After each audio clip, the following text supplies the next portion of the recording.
BPL এর 11তম আসরে আগামীকাল মাঠে নামছে দুই শক্তিশালী দল ফরচুন বরিশাল ও রংপুর রাইডার্স। এরই মধ্যে রংপুর রাইডার্স প্রথম 2 ম্যাচ খেলে দুটিতেই জয় পেয়েছে। অপরদিকে ফরচুন বরিশাল প্রথম ম্যাচ খেলেই প্রথম ম্যাচে জয় পেয়েছে।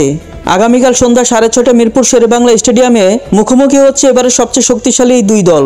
জেনে নেওয়া যাক এই দুই দলের একাদশে কারা কারা থাকছেন।